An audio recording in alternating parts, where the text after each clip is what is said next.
We live in interesting times. For the headlines. U.S. lawmakers announced an agreement in principle to avoid another government shutdown, with nearly $1.4 billion in money for border wall construction, far less than President Trump had demanded as he pushes his politically explosive crusade at a rally in the frontier city of El Paso.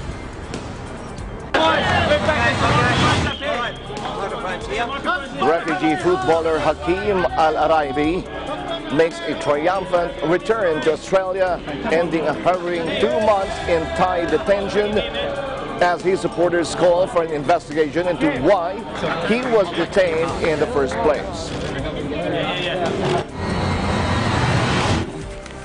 Venezuela's Office of Financial Accountability said it has opened an investigation into opposition leader Juan Guaido's income.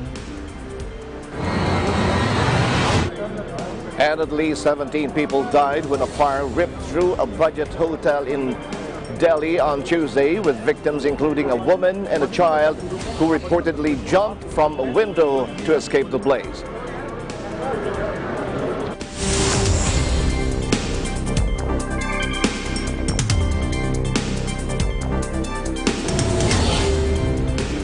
I'm Alma Angeles, wherever you're watching from around the world. Thank you very much for joining us. We welcome our viewers here in the Philippines and around the world. Good evening, everyone. I'm Sam Cepeda. And now to the news.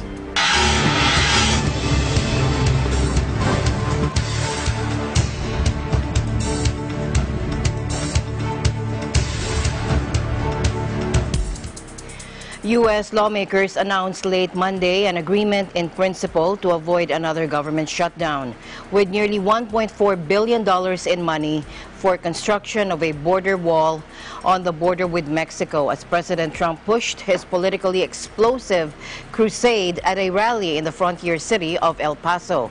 Now, that amount is far less than Trump has demanded, but if accepted, the deal would avert another chaotic standoff in which Trump has threatened to cut budgets from swaths of government this Friday.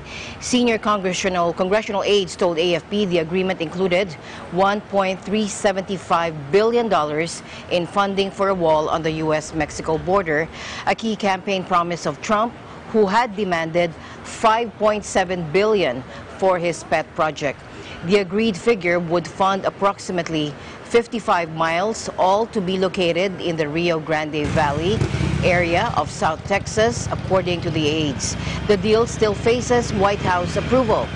Now, the news dropped just as Trump was about to climb the stage in the El Paso arena, and the president, addressing a raucous crowd, said he did not have enough details to respond.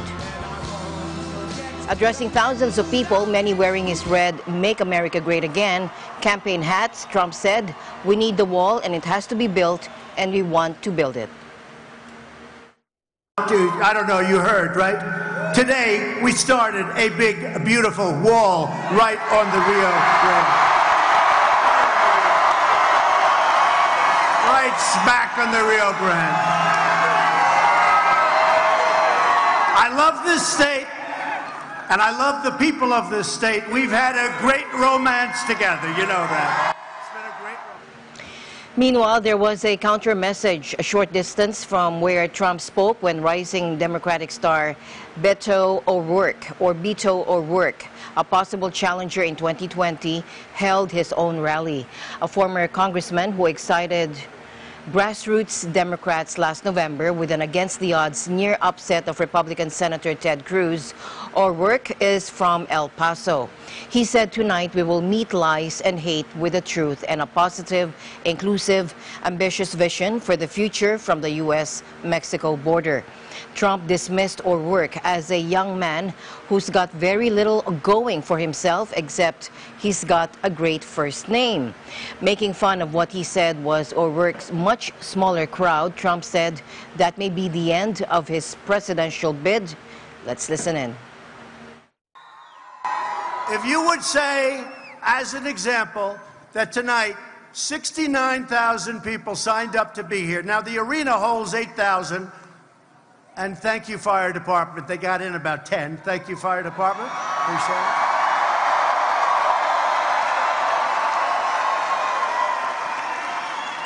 But if you want to really see something, go outside.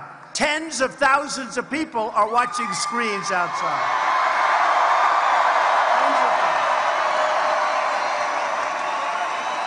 And we were all challenged by a young man who lost an election to Ted Cruz.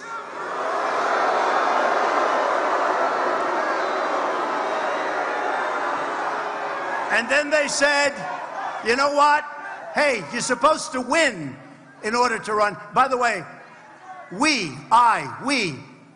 I'm 1 and 1. I'm 1 for 1. Think of it. We had one election, we won. Now we're going to be 2 for 0, and everything's going to be perfect.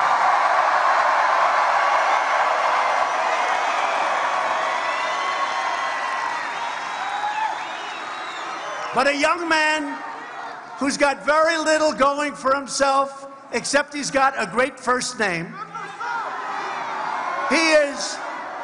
He challenged us. So we have, let's say, 35,000 people tonight, and he has 200 people, 300 people, not too good.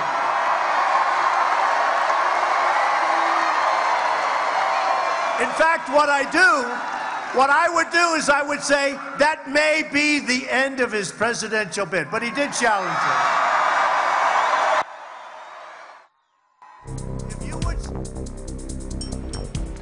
There is even disagreement over the realities on the ground in El Paso. Trump said fencing through the city had dramatically reduced crime by separating it from the troubled Mexican city of Ciudad Juarez just across the border. However, El Paso Mayor D. Mario said this narrative was not factually correct. Let's listen in.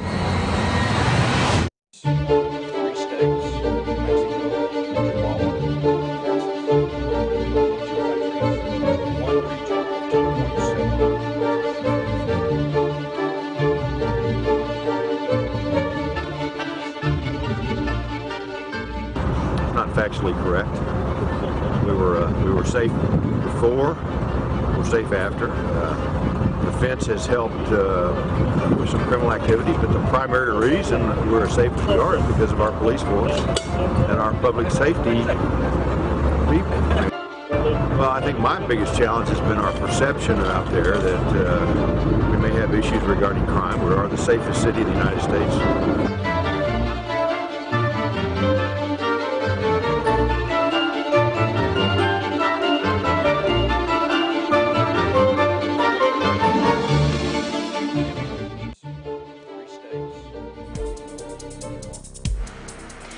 Meanwhile, a crowd of anti-Trump protesters marched for truth at the same time as U.S. President Trump pushes his politically explosive crusade to wall off the Mexican border at a rally in the Texas border city of El Paso. Take a look. And these people just want what we already have, which is the American dream. And so it's important for me to be here today to stand in solidarity and stand in their place, since they are in the shadows and they can't be out here with us. After they enforce our border patrol, we don't have to spend so much money anymore after that. You know, it's just going to take a little bit on the wall, but eventually we are going to be pleased.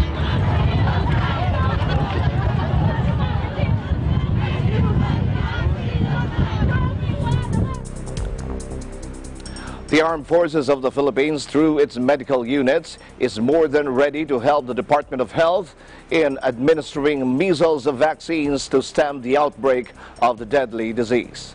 AFP Public Affairs Office Chief Colonel Noel De Toyato said, I quote, "There is an established mechanism on the ground if ever they will need support from the military."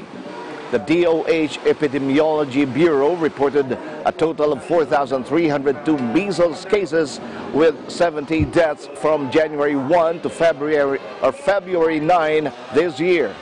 Ages of cases range from 1 month up to 75 years old. Children from 1 to 4 years old make up 34% of the total cases. It is followed by children who are less than 9 months with 27% rate. The DOH-EB said 66% of the total cases had no history of vaccination against measles, while 79% of those who died had no history of vaccination. Health Secretary Francisco Duque told local media that bronchopneumonia from measles complications can be deadly and encouraged parents to bring their children for immunization. He said parents should not wait for complications to set in because it might be too late. Meanwhile, U.S. spokesperson Farhan Haq said the World Health Organization has provided support to contain the outbreak. Our humanitarian colleagues tell us that last week, the Philippines government declared a major measles outbreak in Metro Manila and Central Luzon, and it has now expanded to other areas. More than 4,300 suspected measles cases have been reported since January, with at least 70 deaths. In 2018, nearly 22,000 measles cases were reported in the Philippines, a 376% increase compared to 2017.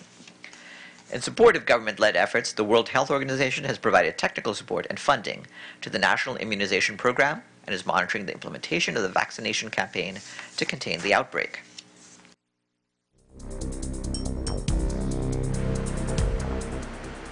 Shifting gears now, Venezuela's Office of Financial Accountability said it has opened an investigation into opposition leader Juan Guaido's income.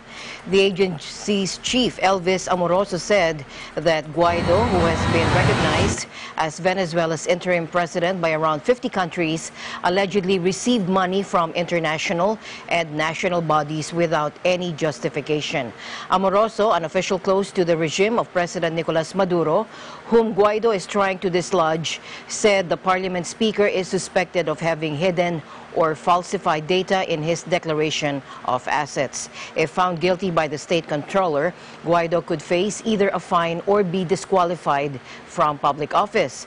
A lawyer told AFP that the public prosecutor could also open a criminal case against Guaido if it's decided that any of the accusations against him constitute a crime. Amoroso also said the investigation into Guaido following numerous complaints against the National Assembly president without specifying who made them.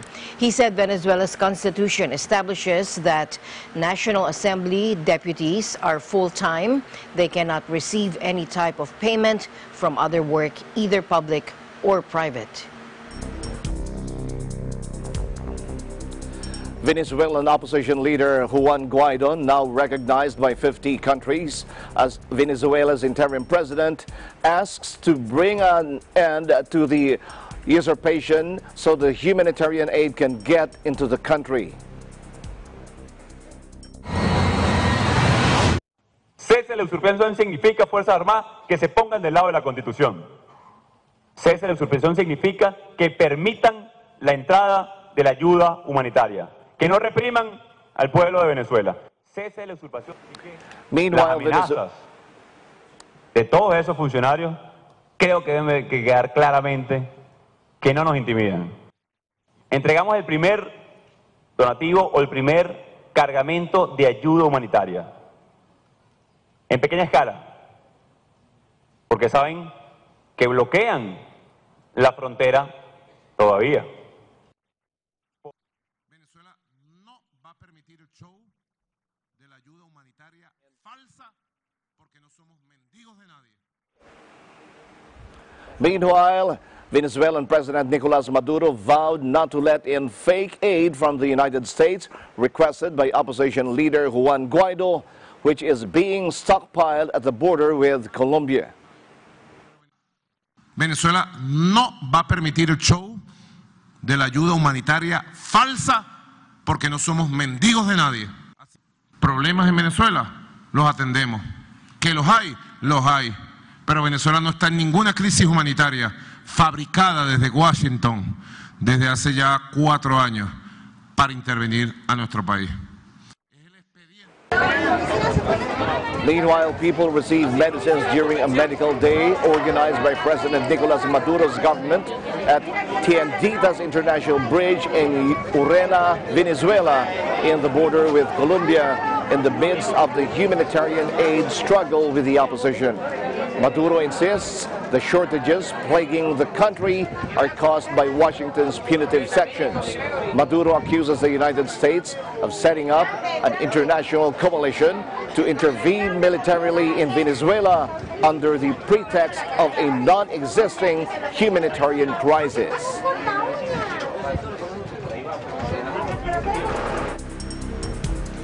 In other news, Turkey has issued arrest warrants for a further 1,112 people with suspected connections to the outlawed Gulenist movement as the impact of the 2016 failed military coup continues to reverberate around the country. The operation, announced on Tuesday by Turkey's state-run news agency, is one of the biggest to date, targeting followers of cleric Fethullah Gulen, a former ally of President Recep Tayyip Erdogan, now living in self-exile in the U.S., whom Ankara blames for the coup attempt. Since the failed 2016 coup, at least 77,000 people have now been arrested and around 130,000 others have been dismissed from state jobs in the police force, judiciary, academia, and other public sector jobs as the Turkish government seeks to purge state institutions of what it says are Gulenist efforts to create a parallel state. Hundreds of private companies have been closed or have passed into de facto control of the government, and almost all of the country's media now closely toes the pro-government line.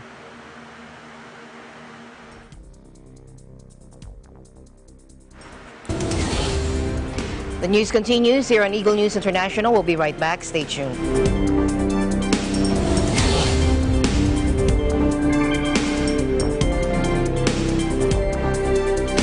Know the latest news and information here and abroad.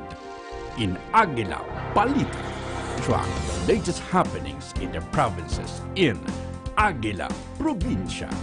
Be aware of important events in Asia, in ASEAN in focus, and be updated in the biggest news around the world in Eagle News International. Tune into Mata ng Aguila and get the day's headlines and news that are sharp, accurate, and objective.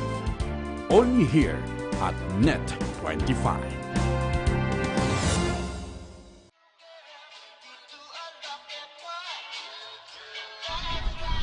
Hey guys, I'm here today in my home state, Jersey City, New Jersey. Make sure you tune into Digital Nest every Tuesday and Thursday at 7:30 p.m. I'm Ace and I'm 1 with 25.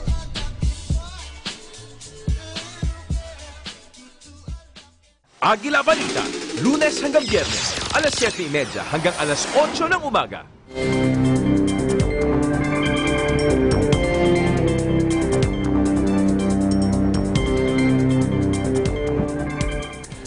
Refugee footballer Hakeem Al-Araibi makes a triumphant return to Australia, ending a 2-month ordeal that saw him jailed in Thailand and threatened with forced return to his native Bahrain.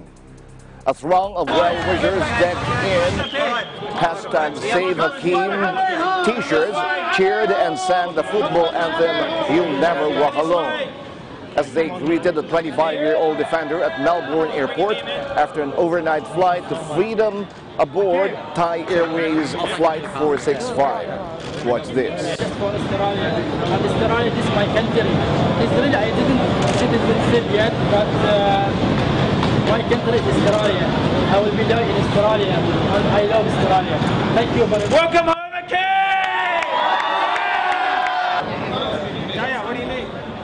Araibi was detained on November 27 while on honeymoon at the request of Bahraini authorities, who accused him of offenses linked to the 2011 Arab Spring uprisings.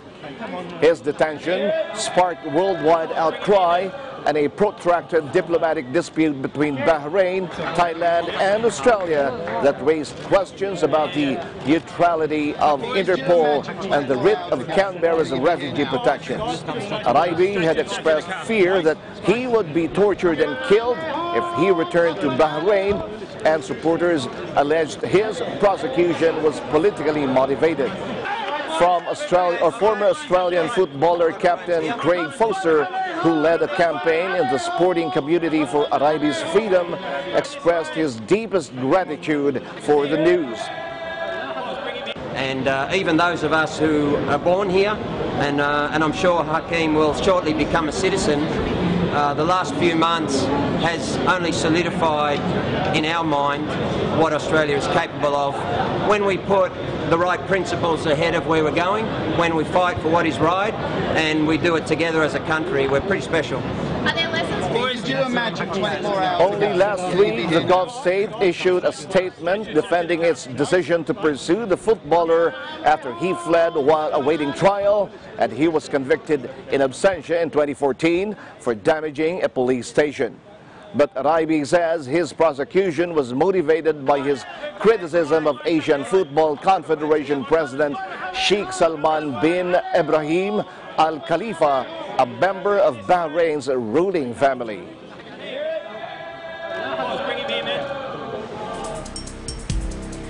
At least 17 people died when a fire ripped through a budget hotel in Delhi, with victims including a woman and a child who reportedly jumped from a window to escape the blaze. Images showed thick smoke and flames billowing out of the top floor of the hotel, Arpit Palace, in a congested part of the Indian capital. Guests at the hotel, popular with budget and business travelers, were unable to use corridors to escape because of wooden paneling, according to a fire officer. 3 Myanmar citizens staying at the hotel were missing. This is according to the NDTV News Network. Most of the residents were sleeping at the time the fire broke out in the early hours of Tuesday. It's estimated some 120 people were inside the building, built around 25 years ago, according to the hotel's website.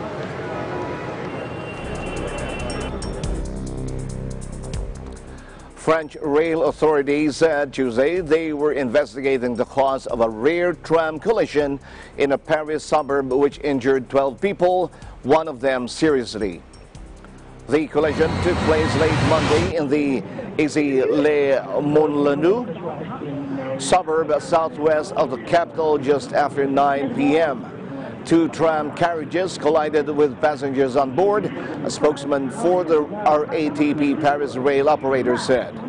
The one in front was stopped and the other crashed into it from behind, causing the first tram to derail. 1 victim is in serious condition and 11 others have minor injuries, a spokesperson for the fire department said, adding that 9 of the victims had been brought to local hospitals.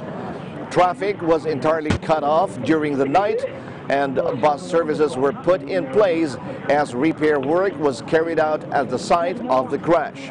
RATP Chief Executive Catherine Gilward visited the scene overnight, saying an internal inquiry was immediately triggered in order to shed light on the causes of this accident.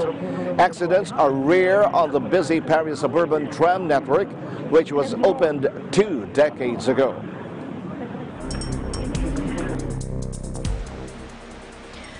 A Tanzanian man was arrested in Bali after more than 1 kilogram of methamphetamine was found inside his stomach, according to Indonesian authorities.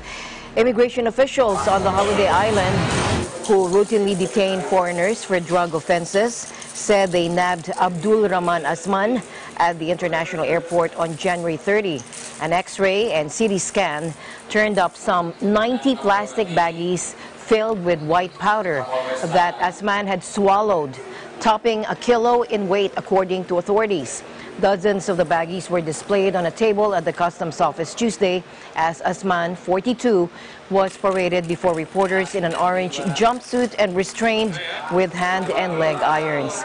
It wasn't clear if prosecutors will seek the death penalty against Asman, but Indonesia has some of the world's strictest drug laws, including execution by firing squad for traffickers.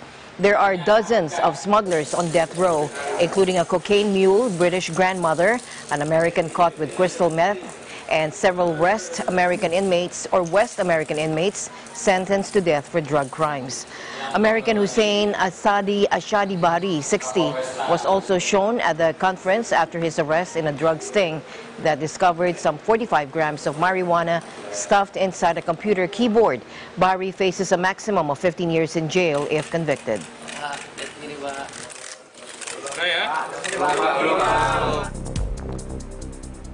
Reminiscent of the 2016 U.S. presidential race, when there were as many as 12 major candidates from the Republican Party, including President Donald Trump, the Democrats are encountering a similar situation for the upcoming 2020 elections. Hawaii correspondent Mio Asenas focuses on one of the youngest candidates who appear to be on a fast track to the presidency. Watch this. Well, wow. I was a little bit shocked by that statement. I feel like Tulsi Gabbard is still a freshman legislator. I believe that she has the passion, the respect, the confidence, the care, and also the aloha to run for the country's top job.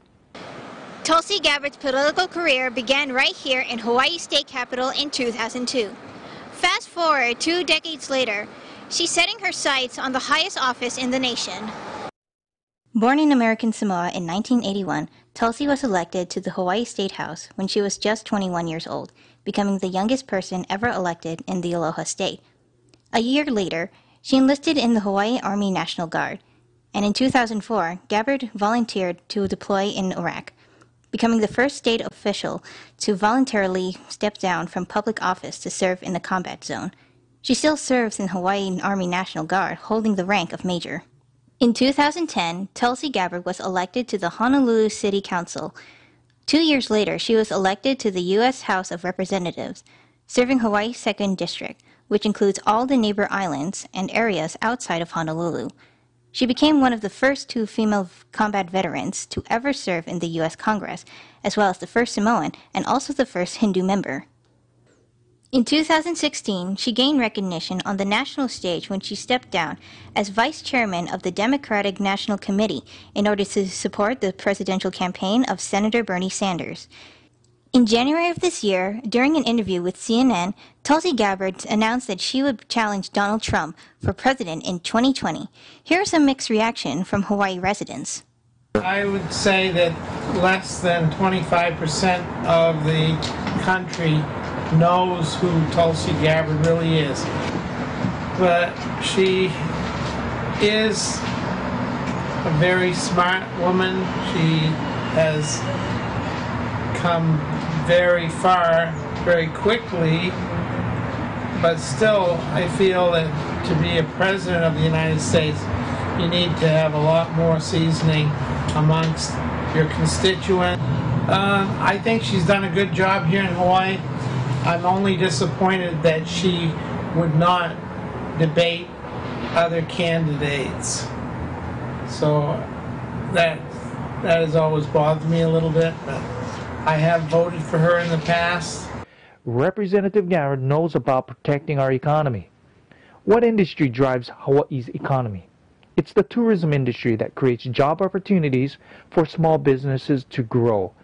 If you remember, back in October 2018, Representative Gabbard joined the workers of Waikiki Hotel Union Local 5 at the picket line.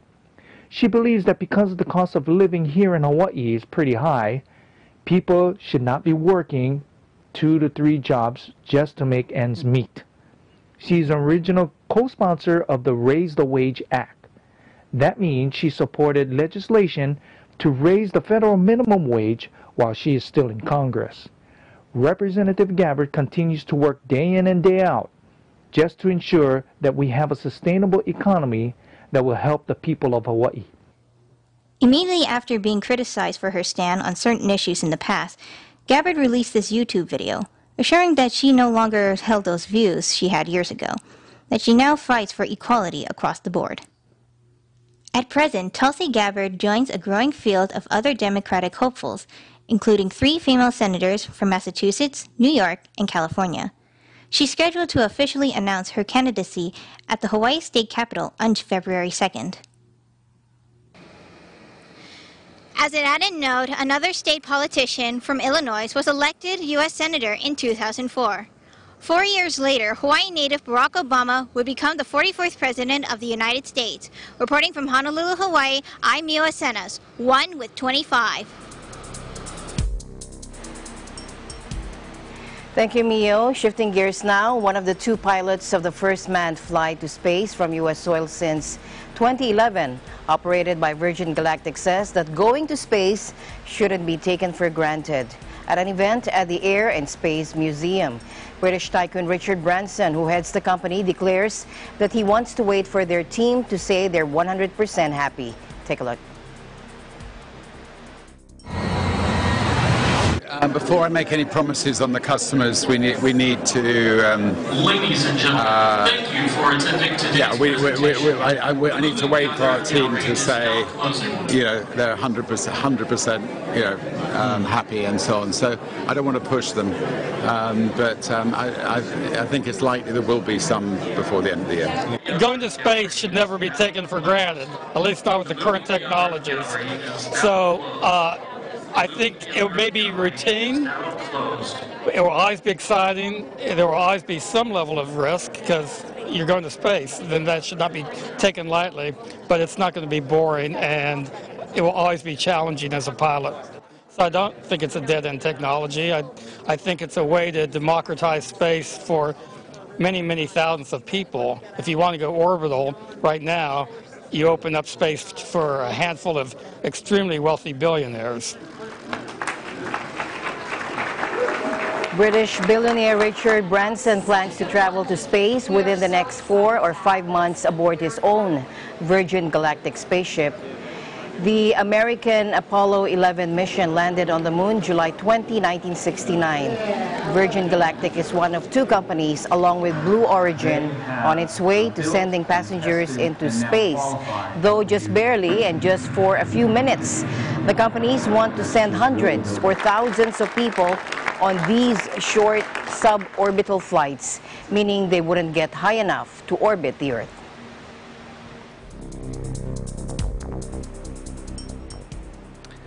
Here's a video illustrating how space travel can affect the functioning of the human body over time. Take a look. For humans, space is a hostile place. The biggest challenge is cosmic radiation and microgravity. Microgravity affects body functions. Bone density drops by 1 to 1.5% in a single month, equivalent to that lost by an elderly person on Earth in 1 year. Muscles lose up to 20% of their mass in a few days. The heart atrophies. It no longer needs to work so hard to pump blood from the feet to the brain. Body fluids travel to the head, putting pressure on the brain and eyes. This can lead to long-term problems with vision.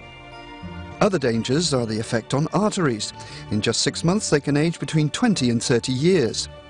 Kidney stones are a worry too, because urine contains more calcium, which results in a reduction in bone density. The backbone can lengthen up to 5 centimeters, and this increases the risk of slipping a disc. Humans are protected from cosmic radiation on Earth by the atmosphere, but in space, it poses a real threat. Exposure to radiation on the International Space Station is 10 times greater than on Earth. It increases the risk of cancer and alters the blood count and the immune system. The loneliness of spaceflight can also affect morale and cause stress. It's a lot to cope with, especially on long missions. To Mars, for example, when astronauts could be in space for up to 9 months.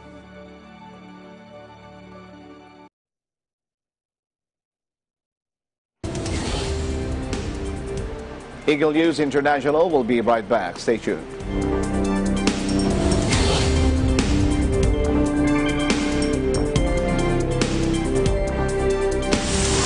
Gorgeous white sandy beaches that stay cool to touch even on the hottest summer days, blue-green ocean waves, and the warm ocean breeze. There's no wonder why Dr. Beach has named Siesta Key, Florida, the #1 beach in the United States. Don't forget to watch episodes of Digital Nest every Tuesday and Thursday at 7:30 p.m. I'm Melissa Protest, coming to you from Siesta Key, Florida, and I am one with 25.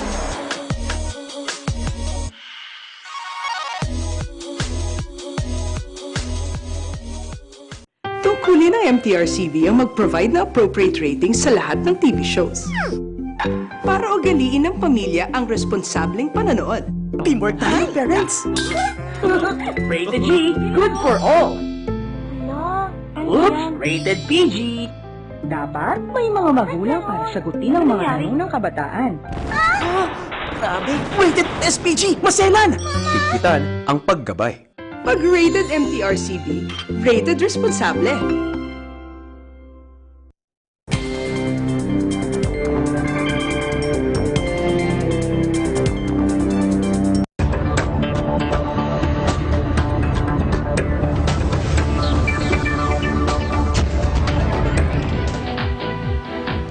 Welcome back. Cambodian Premier Hun Sen warned against interference in the country's affairs. His first comment since the European Union launched steps to cancel trade benefits that would hammer the local garment industry. The bloc announced it would begin a process of intensive monitoring to decide whether to suspend duty-free preferences under the Everything But Arms Deal, or EBA. The move would deal a crippling blow to Cambodia's robust garment and footwear industry, which exports more than $4 billion worth of products to the bloc. It comes after repeated warnings from Brussels and in response to elections in Cambodia last year held without the opposition after the Supreme Court dissolved the party in the run-up to the vote.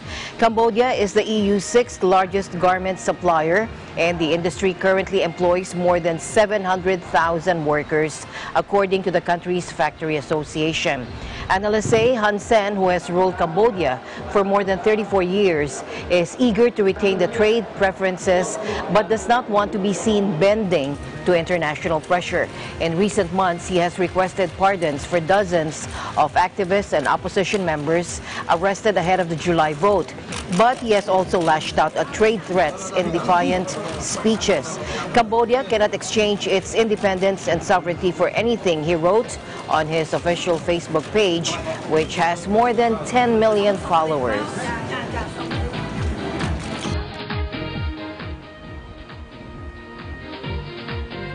Crisis hit Japanese automaker Nissan, slashed its full-year forecast as 9-month net profit dropped 45% in the first earnings report since the stunning arrest of former chairman Carlos Ghosn. The firm blamed growing costs of raw materials and emerging economy foreign exchange declines for its bottom-line profit, dropping by 45.2% to 316.7 billion yen, or that's $2.9 billion. The disappointment 9-month performance and a change in accounting methods forced the manufacturer to downgrade its net profit forecast for the fiscal year to March to 410 billion yen, compared with 500 billion yen projected earlier. Annual sales are now seen at 11.6 trillion yen, down from an earlier estimate of 12 trillion yen. The results came as Nissan and its partners Renault and Mitsubishi Motors are seeking to turn the page on Ghosn's arrest for financial misconduct, which has exposed a rift in the three-way tie-up. CEO Hiroto Saikawa vowed to refine the firm's ties with Renault, whose new boss, Jean-Dominique Senard, is expected to take Ghosn's position on the Nissan board.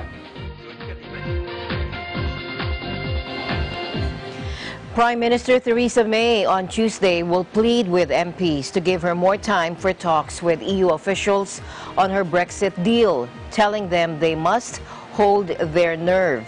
May is set to update Parliament On her latest meetings in Brussels and Dublin aimed at securing a divorce agreement with the EU, with Britain due to leave the bloc on March 29. The talks are at a crucial stage, May will say, according to extracts from her statement to Parliament released in advance by her Downing Street office. MPs last month overwhelmingly rejected the deal struck between May and Brussels, and the British Premier has since been attempting to secure changes that would satisfy Parliament's lower house of Commons. Brexiteer MPs in her Conservative Party are particularly unhappy with the so-called backstop provision intended to keep the border with Ireland free-flowing. Some fear it could leave Britain trapped in the European Union's trade rules with no unilateral way out, but would back a deal if the backstop was time-limited or replaced with alternative arrangements. The EU's chief Brexit negotiator, Michel Barnier, has called for clarity and movement from Britain. Il faut que quelque chose bouge. Voilà. Du côté britannique, c'est la clarté ou le mouvement qui doit intervenir au Royaume-Uni. The Prime Minister and the President will meet again before the end of February to take stock of these discussions. Also, to complete the picture, our chief negotiator, Michel Barnier, will meet the new Secretary of State for exiting the EU, Mr. Stephen Barclay, next Monday in Strasbourg. With regard to the backstop, despite the changes we have... The British economy grew at its lowest pace in 6 years in 2018. Data showed as Brexit uncertainty grips the country and fears grow that Britain could crash out of the EU without a deal. The bleak official figures came as the British government seeks to win more time to secure EU concessions on Brexit that could pass the UK Parliament and avert a chaotic split from the bloc on March 29.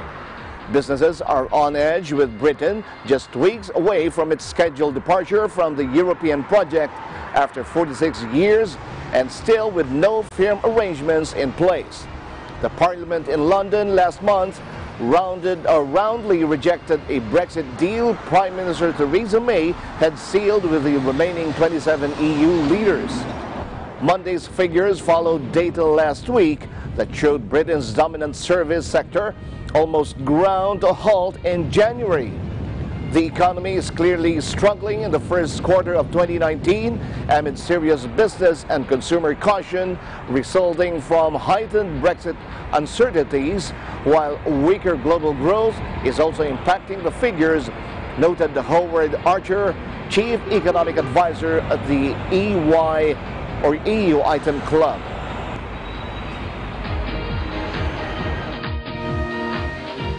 Meanwhile, the British Retail Consortium and a number of major British supermarkets are warning that a no-deal Brexit could result in higher prices and shortages of some items. They stressed that almost one-third of the food consumed in the UK comes from the European Union. Saying that the one outcome that MPs and ministers must not deliver for consumers over the next few weeks is a no-deal Brexit. It would be bad in terms of consumers' pockets, in terms of higher prices, but also with the problems in Dover and Calais and Eurotunnel, there would be increased delays affecting the choice, quality and availability of fresh produce that people buy every day. Brexit. Now that's going to mean massive delays in getting food through to stores where people want to buy them. Large delays, reduced availability, reduced shelf life and choice, and also with tariffs applying under a no-deal Brexit, higher prices for consumers too. Saying that the one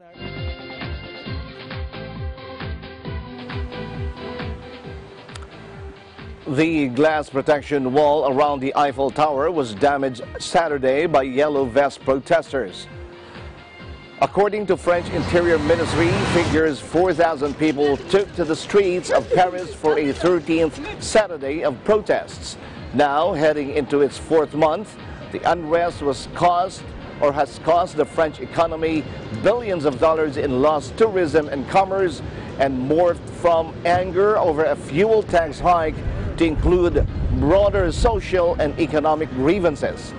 For the 41-year-old President Macron, the ongoing protests easily amount to the biggest crisis facing his two-year-old presidency and risk derailing a series of ambitious reforms. With his approval rating hitting record lows, the president did a U-turn late last year, repealing an unpopular fuel tax hike and announcing pay rises and tax cuts for the most vulnerable.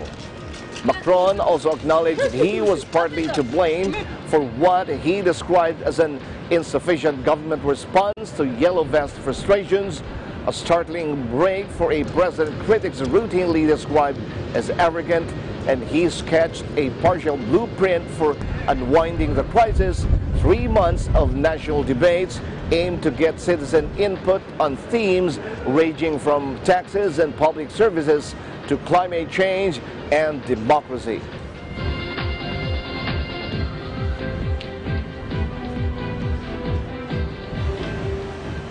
On a lighter note, for smartphone-wielding hordes of tourists, Hong Kong boasts a host of must-have Instagram locations. But crowds of snap-happy travelers are transforming once quaint pockets of the bustling metropolis. Take a look.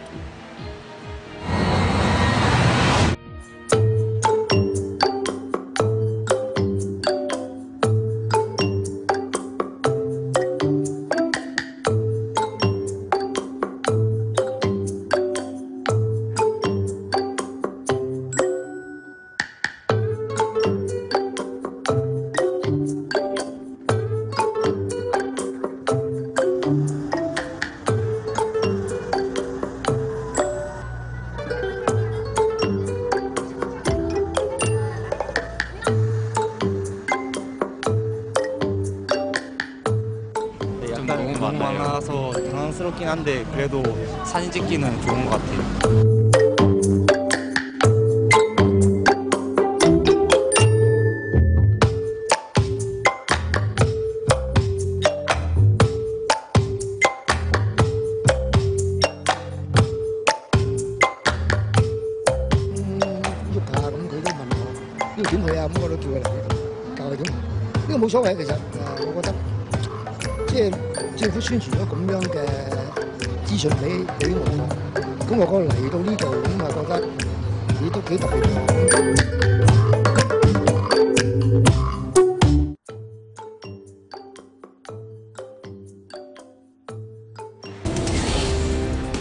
And that wraps up our business news. We'll be back with more right after this break. Stay tuned.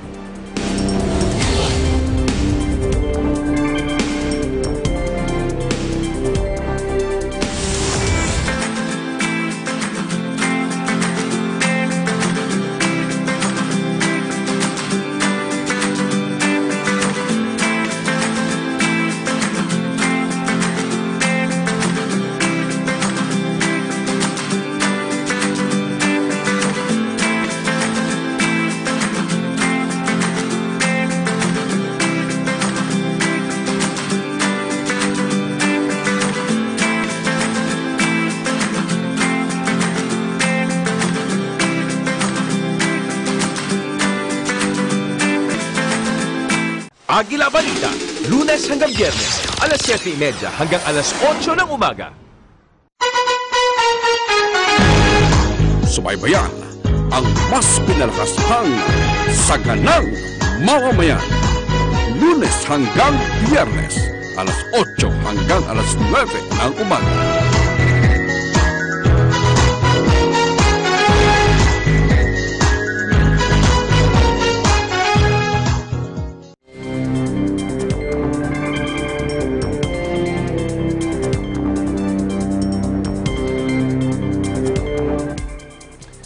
As spring approaches in Japan, the country's weather forecasters face one of their biggest missions of the year, predicting exactly when the famed cherry blossoms will bloom.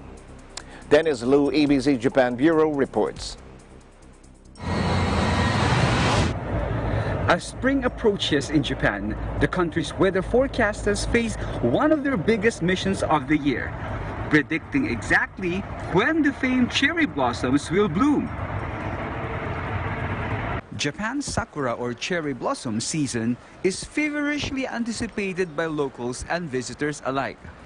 Many tourists plan their entire trips around the blooms, and Japanese flock to parks in their millions to enjoy the seasonal spectacle. The most basic element of predicting when the delicate pink and white petals will begin to unfurl is a large data set of temperatures. That's because the flowers will come earlier if temperatures rise quickly in spring. Conversely, if temperatures in the autumn and winter period are higher than usual, the blooms can end up being delayed. Extreme weather can affect the trees too, with unusual patterns in 2018 prompting some blossoms to appear in October, well before the usual season.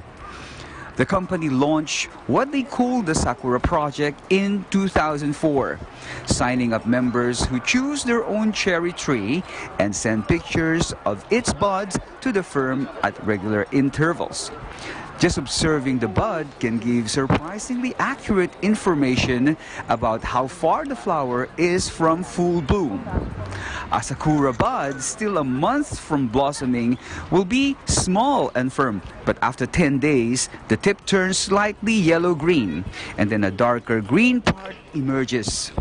When the tip of the bud turns a faint pink, it's just a week until bloom time. Thanks to the project, Weather News has accumulated data from 2 million reports on cherry flower buds in the past 15 years, which uses to increase accuracy of its forecasting. It also incorporates weather data from its own observation devices across Japan. 13,000 locations in total, 10 times more than the official weather agency has. The forecasts are not only for flower fans, but reflect the fact that Sakura season is big business in Japan.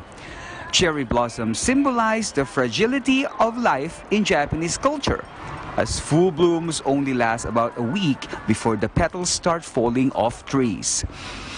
And in that period and the preceding weeks, shops will pack their shelves with Sakura-themed merchandise. Pink and white blossoms seem to decorate everything from beer cans to Sakura-flavored chips and flower-themed candy. The season is traditionally celebrated with hanami or viewing parties in cherry blossom hotspots, with picnics organized beneath the trees. The season is also considered one of change, as it marks the start of the new business year, with many university graduates starting their first full-time jobs and older colleagues shifting to new positions. Reporting from Tokyo, Japan, this is Dennis Liu for Eagle News International, and I am 1 with 25.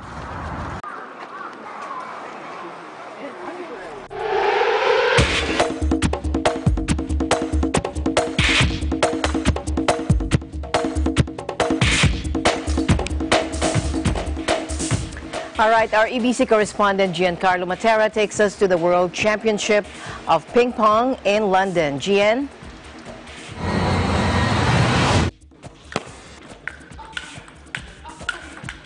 Hello, and welcome to the Alexandra Palace in London, England, the host venue for the 2019 World Championships of Ping Pong. This is the 7th year that the UK has hosted this prestigious and unique event. What makes this event different from other table tennis tournaments is the use of traditional sandpaper bats instead of the spin-friendly rubber bats. Though the first few years of this tournament were dominated by players from Europe, over the last few years we've seen an increasing number of players from Asia, namely China and the Philippines, with the last 2 world champions being from China, namely Yan Wei Hao and last year's defending champion Wang Qibo. The Philippines is well represented this year, with 3 players entering the tournament, namely Junjun Custodio, Sherwin Remata, and John Russell Misal. We'll be here for the 2-day tournament to find out who will be crowned 2019 World Champion.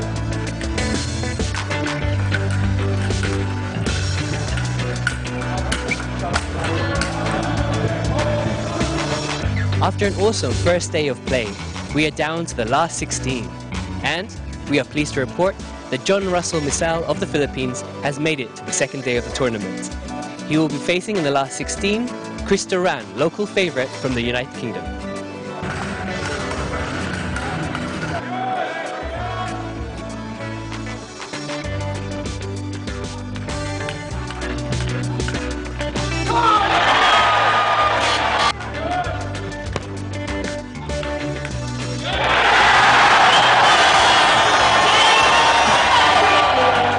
As we come to the end of another amazing tournament with a great final between two former champions, the champion of 2015 and 16, Andrew Bagley, wins his third World Championship.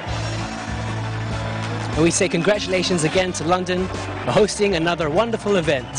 From EBC News, I'm Giancarlo Matera, and I am 1 with 25. Thank you, Gian.